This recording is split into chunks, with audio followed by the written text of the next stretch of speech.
Well, what on earth is going on in the US where an alleged murderer is being hailed as some sort of hero? Luigi Mangione has worryingly and quite weirdly reached folk hero status online after allegedly killing the CEO of UnitedHealthcare. And have a look at this from a dance party in Boston when his image was played to the crowds.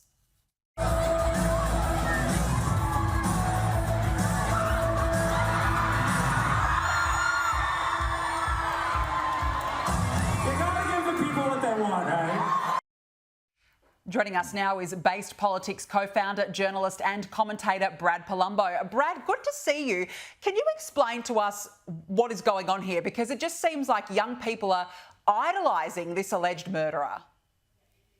Yeah, I mean, it's mental illness, it's deranged, it's strangely bloodthirsty. I mean, we're actually even seeing online across TikTok and many social media platforms, young people not just praising the man who allegedly gunned down a man and a father of two in cold blood, but thirsting after him, turning him into some sort of sex symbol. They're all sharing a shirtless picture of him and basically, I mean, lusting after him in a truly bizarre way. I mean, it's one thing to have criticisms of the US healthcare system, which is deeply, deeply flawed, or to even argue that insurance companies are like a big part of the problem or that this CEO is some evil guy.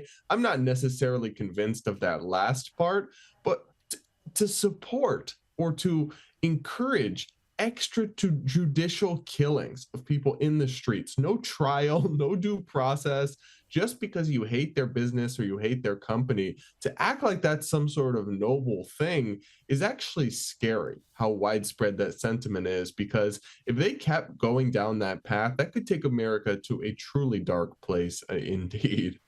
Yeah, it's incredibly worrying, the response to that murder. I want to talk to you about Donald Trump because he just keeps on winning. Days after being named Time Magazine's Person of the Year, he's been awarded $23 million in compensation after the ABC defamed him as a rapist. Brad, this is a massive loss for the ABC. Tell us what happened.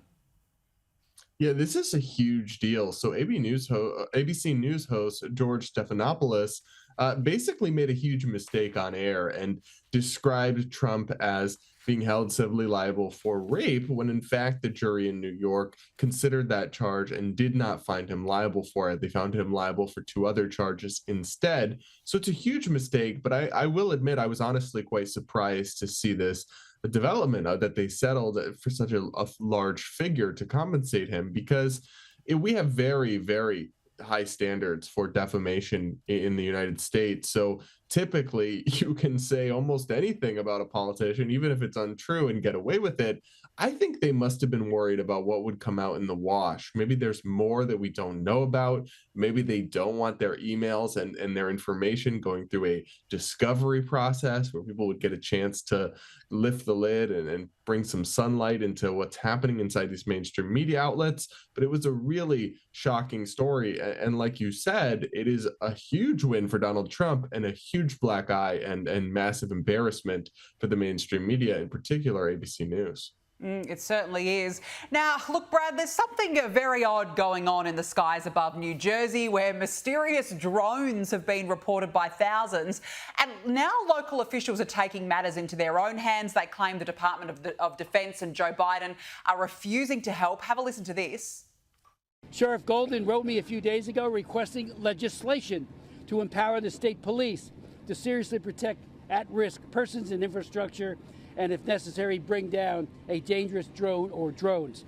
Now, among all the conspiracy theories which have emerged, I've got to say this was quite funny because Trump has taken to X to troll former New Jersey Governor Chris Christie. Have a look at this, sharing an image of Christie enjoying a McDonald's Happy Meal delivered by the drones. Brad, so many unanswered questions about these drones. What's actually happening? Whose drones are they?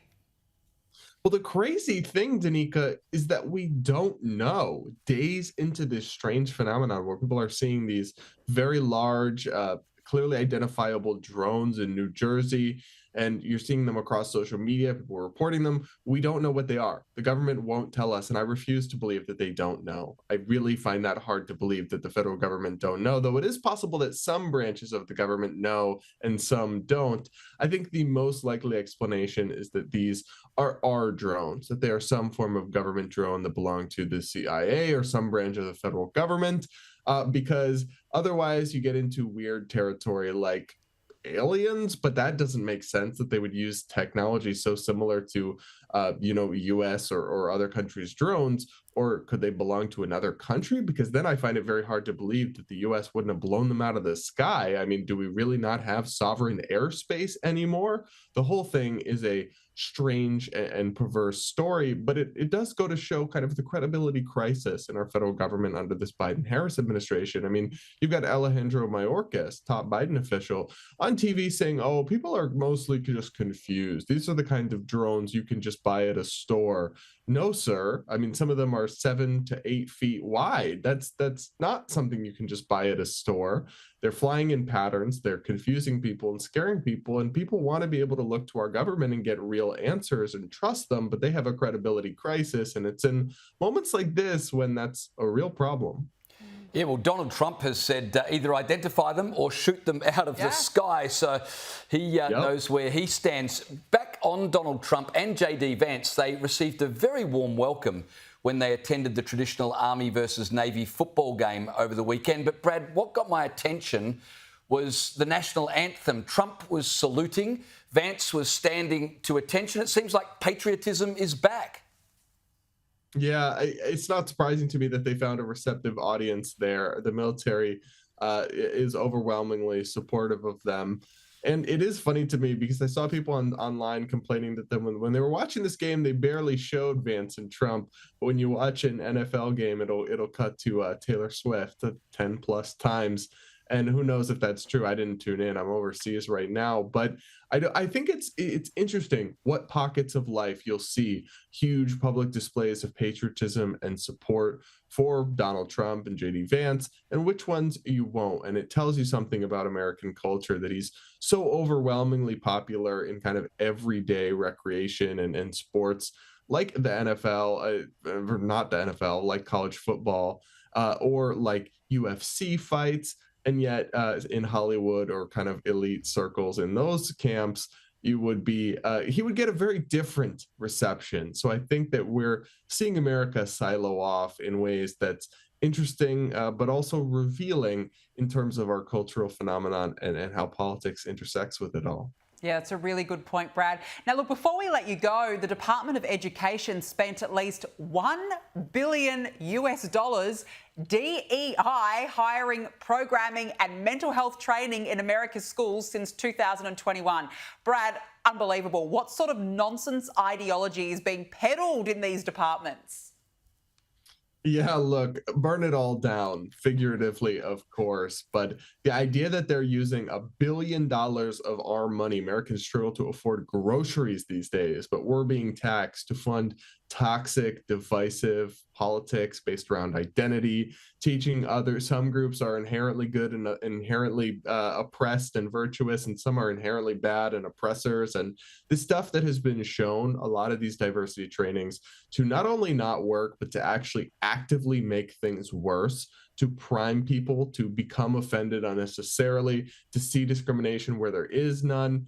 I find it deeply concerning, but actually pretty unsurprising that the federal government is spending so much of our money. And this is just the Department of Education. So just one federal agency funneled into these kinds of toxic programs. I'm hoping that Elon Musk, Vivek Ramaswamy, and others involved in the DOGE, the Department of Government Efficiency, will lift the lid on all of this and stop this. But it's easier said than done because the US federal government is truly a behemoth.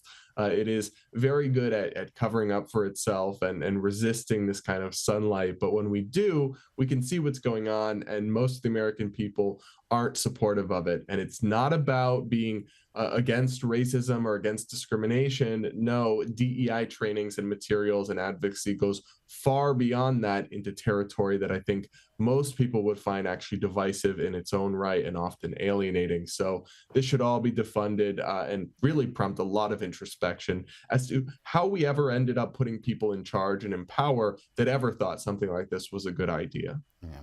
Brad, we have loved having you as part of the show this year, and we want to wish you a Merry Christmas, and we really look forward to having you part of the program again in 2025. Thank you so much for your time.